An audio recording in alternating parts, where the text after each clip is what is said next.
Il y a du positif et du négatif dans cet arrêt total. Certains événements annulés qui ont permis de mieux respirer, bien dont l'annulation est passée vraiment inaperçue parce que le monde de la culture est en surproduction, lui aussi. D'autres événements, hélas, sont perdus à jamais, à l'instar de tout ce printemps 2020. Mais quoi qu'il en soit, le numérique n'est vraiment pas une solution. Même si on peut difficilement espérer que l'overdose actuelle d'ordinateurs finisse par déclencher une remise en question, et même si tous ces écrans nous détournent du réel en fait, ils sont vecteurs de fausseté, de mensonges, de manipulation, à l'instar de la vidéo que vous regardez en ce moment même, où malgré les apparences, l'image ne correspond pas du tout au texte. Mais ouais, je reste un peu pessimiste sur cette évolution, parce que la manière dont les gens ont accepté ce confinement dans le fond, assez facilement finalement, cette tendance à l'individualisme, au repli sur soi derrière son ordinateur a été confirmée, attisée par l'arrêt actuel, et ça me semble bien regrettable.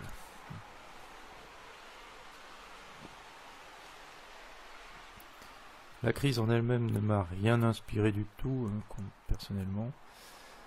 Je dirais même au contraire, le discours très alarmiste, cette psychose sanitaire qui a été véhiculée par les médias et qui a été répandue dans l'ensemble de la société, tout cela m'a très vite écœuré. Je ne crois guère personnellement à la fécondité de l'urgence. Cela dit, bon, je n'ai pas été inactif pendant ces quelques mois, évidemment, mais je dirais plutôt que l'énergie m'est venue des forces du printemps, finalement. On peut dire que la création vit souvent au rythme des saisons, même si l'hiver est parfois long, mais le printemps donne souvent une certaine énergie, même confinée entre quatre murs. Enfin, surtout, la littérature reste un refuge, qu'il s'agisse d'écrire, de lire ou de faire les deux à la fois, comme on le fait quand on traduit. En l'occurrence, j'ai pu animer un atelier de traduction à l'université de Strasbourg pendant ce semestre, d'abord en présentiel, comme on dit, et puis ensuite en distanciel pendant les dernières semaines. Et cet atelier était consacré à la poésie roumaine depuis 1945 jusqu'à aujourd'hui. Donc on a traduit les visions métaphysiques de Nikita Stănescu, le bistrot nostalgique de Ion Mureșan, ou encore les textes amers ou clairvoyants de Ioan S. Pop, de grands noms de la poésie roumaine, et le fait texte est une excellente échappatoire. Et puis ces derniers temps, j'ai aussi fréquenté à profit le mouvement onirique roumain, une sorte de fabrique de rêves particulièrement inspirante, je trouve, qui date de la fin des années 1960, les premiers livres de Dumitru Țepeneag ou certains recueils de son compère Leonid Dimov, avec cette idée que pour eux le rêve n'était pas seulement une échappatoire au totalitarisme communiste, mais c'était vraiment une manière de le transformer, de le détourner, d'y recouvrer, d'y réintroduire la liberté perdue. Et ce pouvoir des rêves me semble intact aujourd'hui encore, et sera sans doute très précieux encore pour tous les confinements qui nous attendent, pour tous les confinements à venir.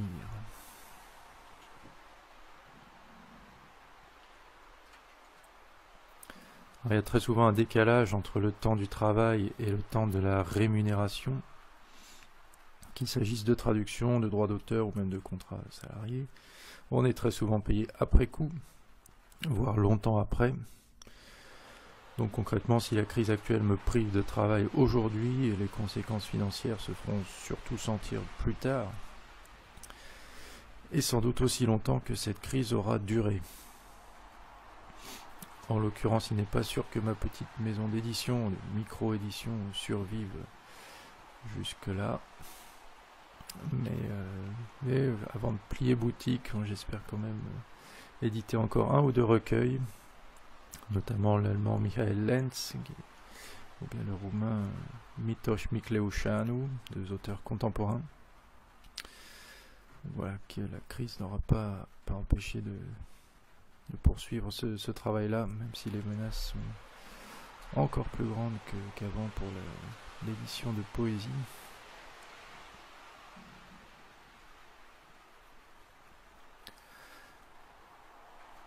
Quant à la culture de demain ou l'avenir de la culture après cette crise, bon, à mon avis, tout risque de reprendre comme avant, avec les bons côtés. Hein. Bon, on peut difficilement se plaindre, le monde de la culture en France reste privilégié. Hein. Je dis bien en France, quoi qu'on en dise, et surtout si on compare aux autres pays, à quelques exceptions près. Mais tout risque de reprendre évidemment avec les mauvais côtés aussi. Alors face à cela, les quelques bonnes idées du moment seraient privilégier le local, effectivement, limiter les déplacements, créer entre voisins, c'est un peu idéaliste, mais ça peut donner de belles réalisations. Par exemple, je pense à une radio régionale avec laquelle je collabore en ce moment, qui s'appelle La Trogne, qui est basée dans le Perche, ancrée dans le Perche. Ou bien je pense aussi à ce qu'on appelle maintenant les Fab Labs, et notamment au Fab Lab polymorphe et très inspiré de mes amis du Mazier dans le Bourbonnais. De belles réussites de projets culturels, socio-culturels, régionaux, ancrés dans les richesses locales précisément. Et surtout, bon, ce qui me semble peut-être le plus important après cette crise, ce serait de ne pas se presser, hein, d'arrêter la surproduction actuelle. Donc se freiner, à la fois en tant que créateur ou en tant que consommateur, entre guillemets, en tant que lecteur, en tant que public. Donc laisser plus de temps aux œuvres, à la fois pour naître, pour vivre et pour être apprécié. Bon, viser plus de qualité, moins de quantité, voilà. Mais je ne crois pas que nous y arriverons.